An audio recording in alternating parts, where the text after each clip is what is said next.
if you want to stand, that's fine. Just leave a clear lane for the camera as well. We're going to record this, so people that couldn't make the service here will be able to watch it later.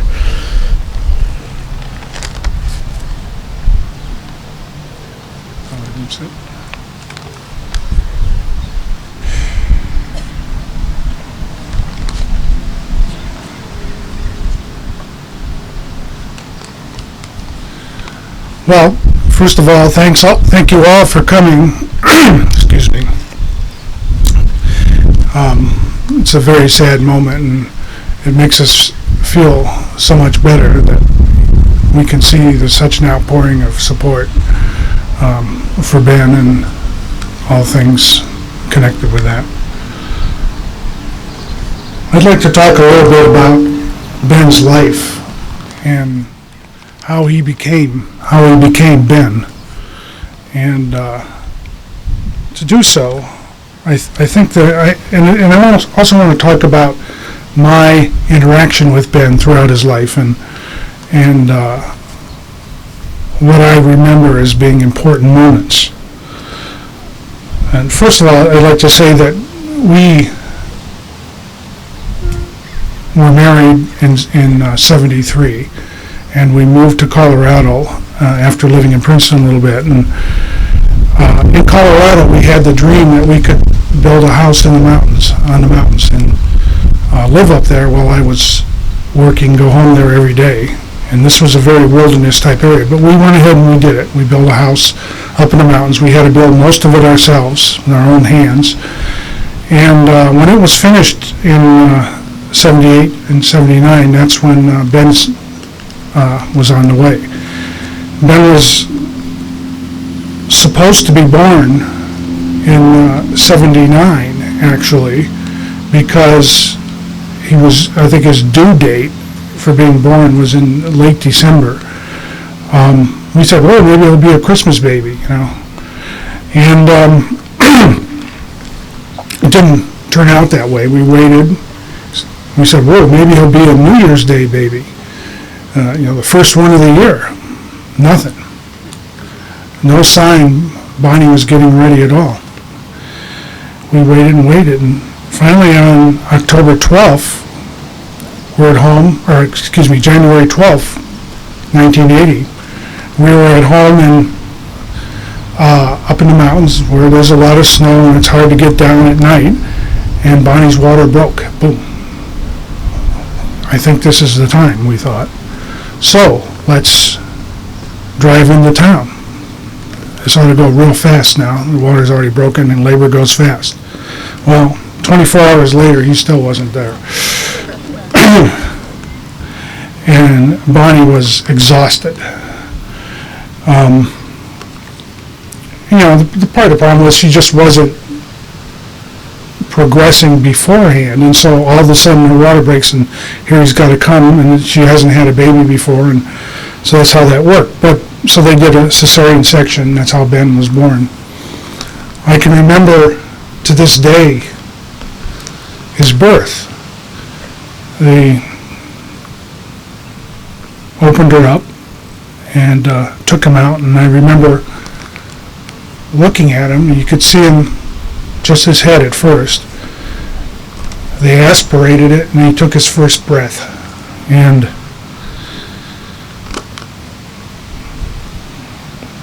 that was a very big experience for me. But even bigger was a few minutes later when he was lying down in the crib there. And I looked at him, and I looked into his eyes. Babies do not usually open their eyes, but Ben's were wide open. And he was looking into my eyes, and I was looking into his eyes.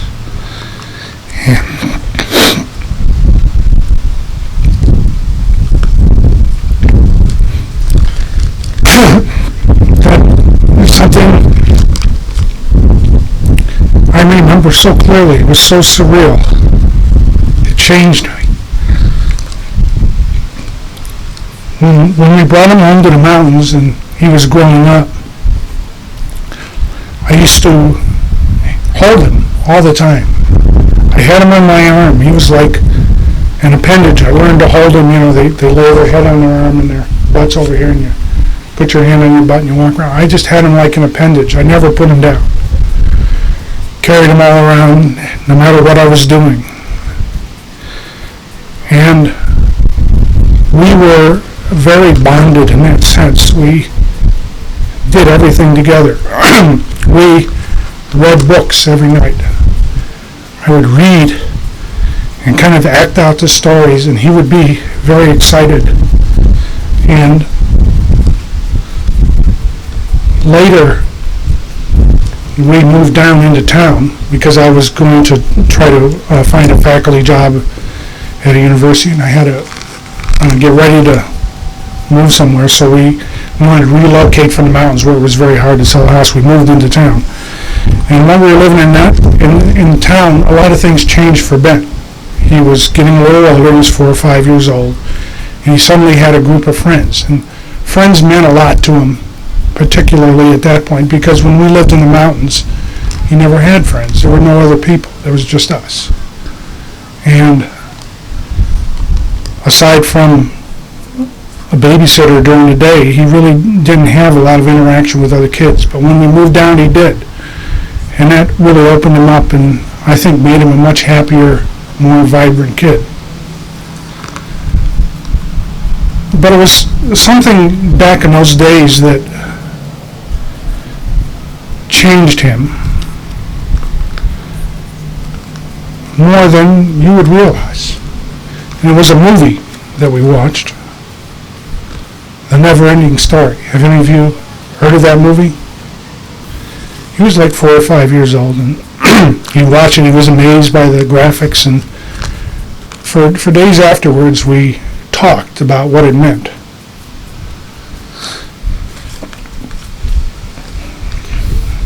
About imagination, and if you imagine, if you dream,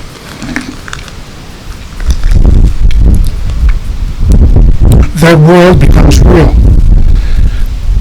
And if you lose those dreams, the world goes away. This was like the point of the movie. Kind of similar to the theme of Peter Pan or Be Young. And I think if you think about Ben, doesn't that match his personality? To dream. It was interesting that a couple days ago we were cleaning up his entertainment center stand, taking things away, and we saw a DVD on the stand. And it was Never-Ending Story.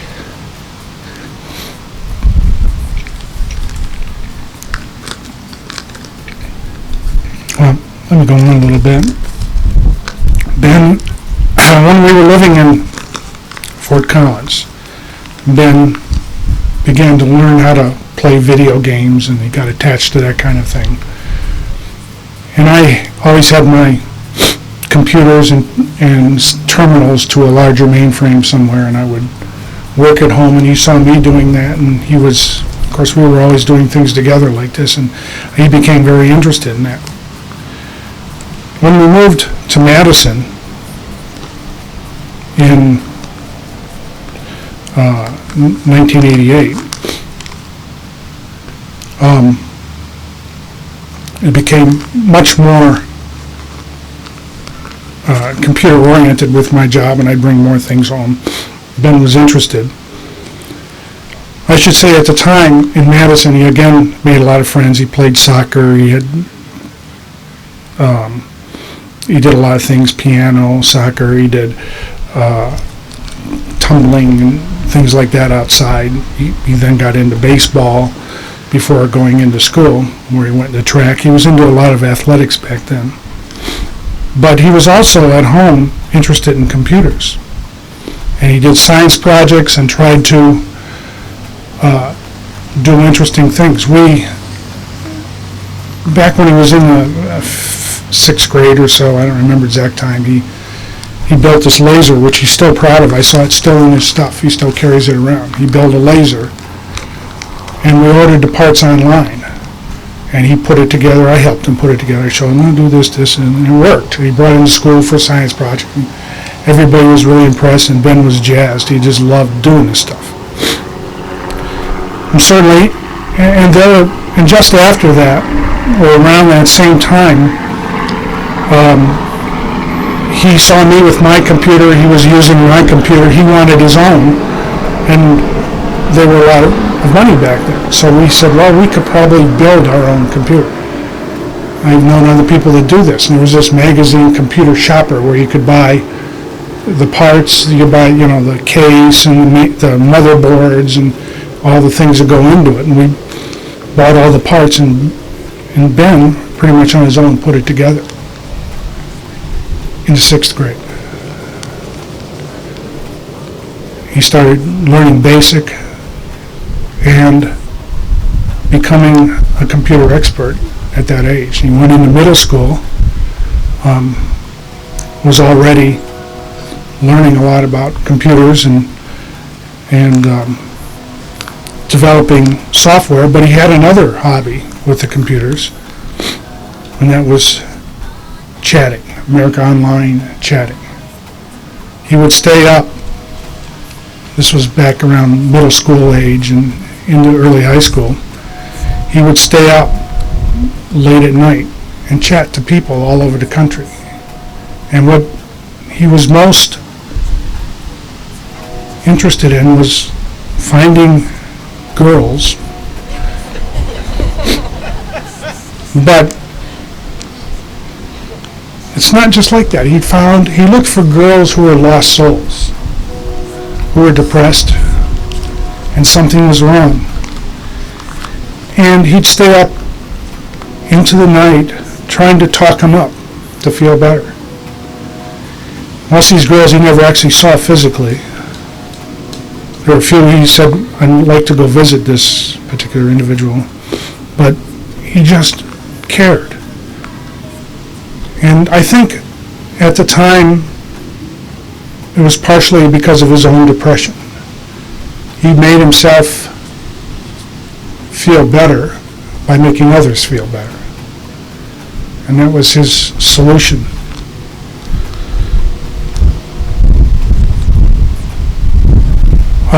He became adept at these computers, and when he went to high school, he became quite the computer guy.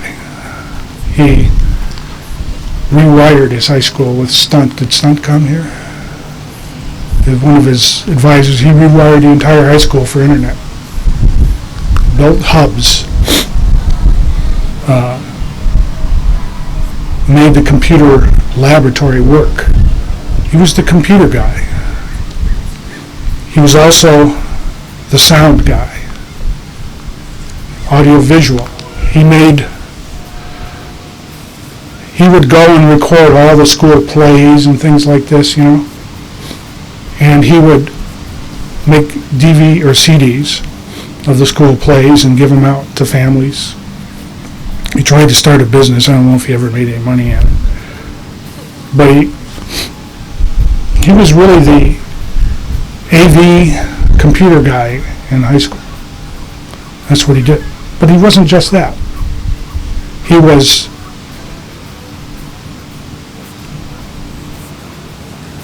an athlete. He was on the track team. He was on cross country. And he wasn't just a regular track person. When he tried out and as a freshman, I think he ran the 440 in like 52, which was already as good as people do when they graduate. He was good. He was actually really good. And if you know Ben, there was a coach back then who was very hard on him. Because the coach was a good man. He wanted Ben to realize all he could do. He knew Ben had real talent for this. And so he pushed Ben, and Ben, being the free spirit and not wanting to be told sort of guy, resisted.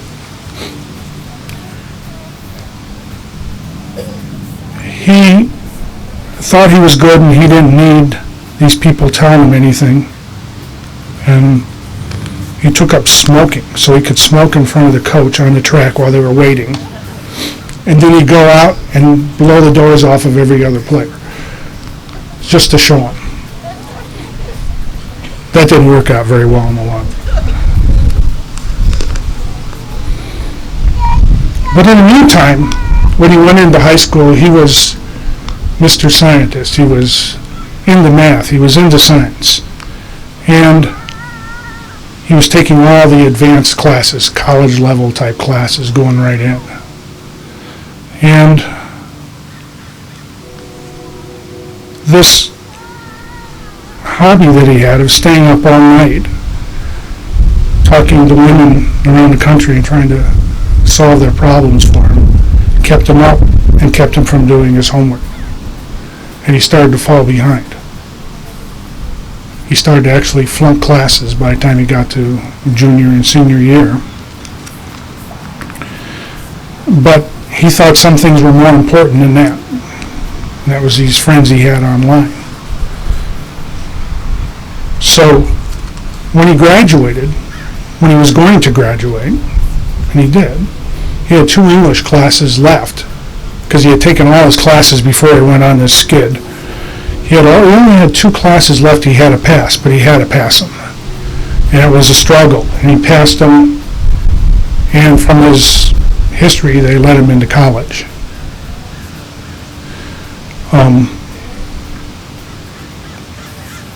That's how he got into college. Once he got to college, I think his whole world changed. And I should talk about this as the second moment in our lives with Ben. The first moment being seeing him in the crib and looking in his eyes. The second moment was taking him to college. Now, Ben had a problem with depression, as we know. And during high school, he would often get very depressed.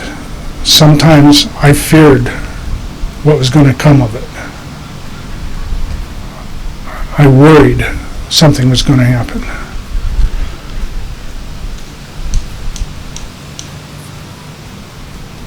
And he got through it. And this is kind of why his grades fell and everything. He got through the depression, talked himself out of it or whatever he did. He would not take drugs because he thought the drugs ruined the highs as much as they helped the lows. So he didn't want to do that, and he wasn't going to. So he went on to college, and when we dropped him off, you could imagine how we felt. We didn't know if we were ever going to see him again. What was going to happen? Was he going to be able to handle this? Turned out he handled it pretty well. And he made a group of friends, long-lasting friends, many of which are still his friends. And he started getting better grades and becoming more engaged in the schoolwork again. I remember him telling me that, wow, I fell a lot far behind. I wish I would have done better in high school. I wish I would have paid attention. But it made it doubly hard for him in college. But he did get through it. He pulled himself up and finally graduated. While he was in high school, he was again interested in extracurricular activities, and one of the things he did there was besides computer technology around the school and all, he started a university radio station. He founded the station, kind of a rock public station in high school, or in college. And I guess that was pretty neat that he just did that, and a lot of people liked to listen to the music he put on there. And I don't know if it still exists anymore. But I bring it up because here we are with people from Sonos, where he works, that you could see his deep-rooted interest in audio-type systems and computer systems. It all kind of adds up with Ben. And from college, many of you could probably talk here more about what he did than I did, because of course he's living far away from us. But in college, he went on to get a computer science degree. Then he went on to a career, beginning a career in computer science, where he first started doing things with ringtones and flip phones. He was a brew. I don't know if any of you heard of the language brew. He was a brew programmer for I think he was one of the only ones. And but that was the only thing these phones would accept for a language to program was brew. And so brew people became very sought after. And he bothered to learn. In fact, he would go places to conferences and lecture on brew. He was actually sought after for doing some of that. And so I think that made him feel like he was legit, that he did something that nobody else did. But from there, he went on to other cell phone things, which I don't think were using brew, more smartphones, and he got into GPS. And I think his job was to develop phone systems for private industry where they could track their workers with the cell phones they gave him. And so he had that all built in and done that, which he really liked, doing that kind of thing. He was really interested in GPS and the whole thing.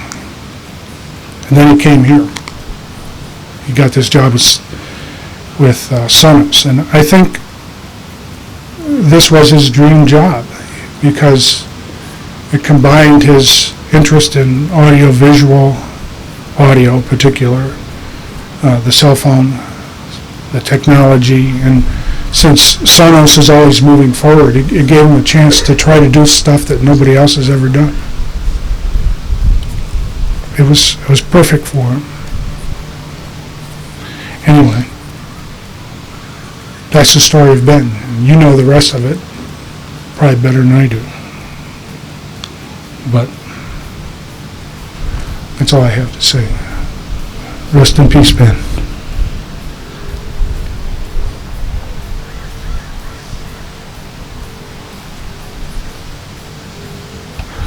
Next up, I'm going to have my sister talk for a little bit.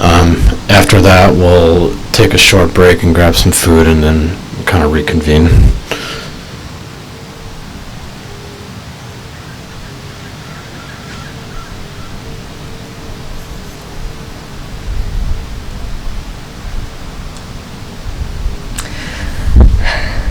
Hello, my name's Brianna. I'm Ben's sister. I'm 28, so I was about 7 years younger than him. So growing up, I didn't have a lot of memories of him living with me because I was so young, but I do have some.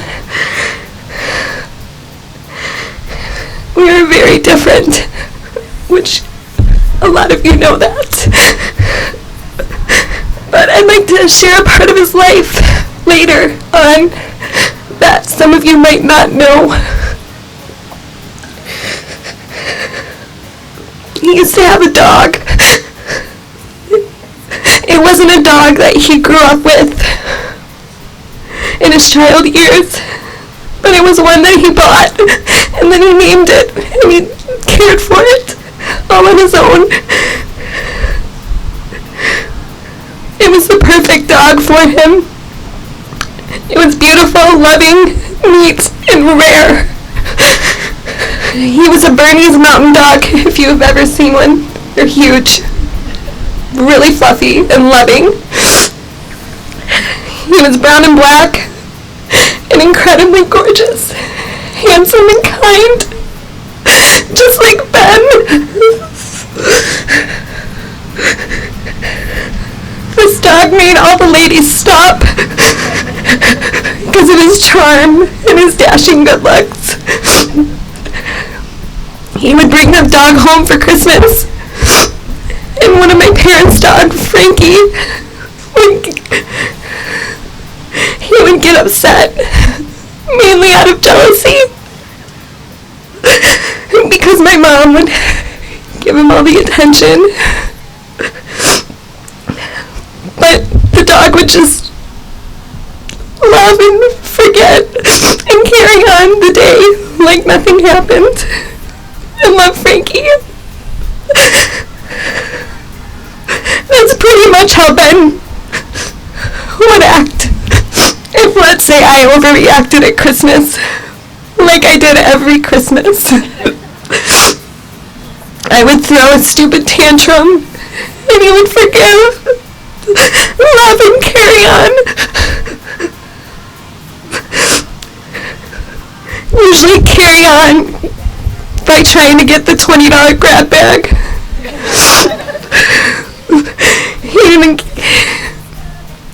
He had to get it before midnight, and they always sold out. He didn't care if it was... He enjoyed the thrill of whether it would be a 24-pack of big ballpoint pens and a coloring book, or perhaps a rubber chicken and empty plastic Easter eggs that no one bought at Easter. He couldn't wait to find out the randomness that came in it.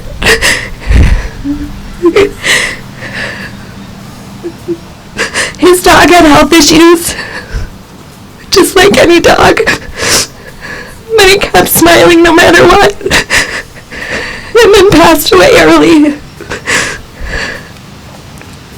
But I did leave out my favorite fact about the dog, and that was his name. Dude. Dude, come here. Dude, go away. When Ben came home from work, dude, what's up? It was clever, witty, and funny. Ben was clever, witty, and funny. Something that I'm not necessarily. And I try to be more of. He made others laugh, and he loved to laugh, even when it wasn't funny, because he was polite. I love him so much, and I didn't tell him enough. And I wish he was still here. I wish he could meet Sean.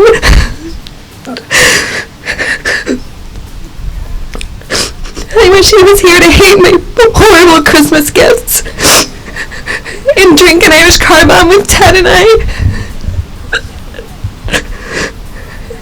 Or bleach my hair so much that it all fall out. All of it just broke off. And then he dyed it teal, so I had teal hair this long.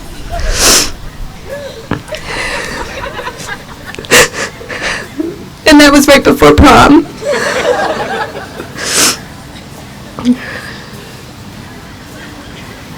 But don't worry, he knew what he was doing.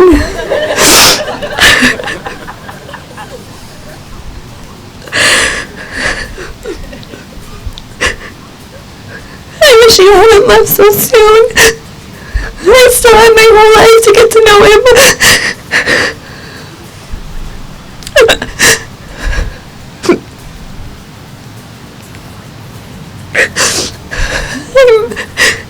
I miss you, Ben.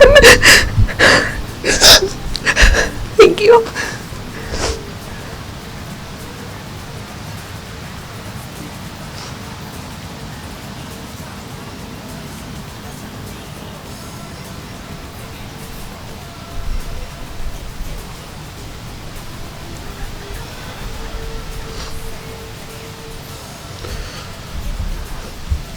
Alright, we got a little bit of food coming out, so let's take a 5-10 minute break, grab something to drink, and I'll call when we're going to start again here, so thank you.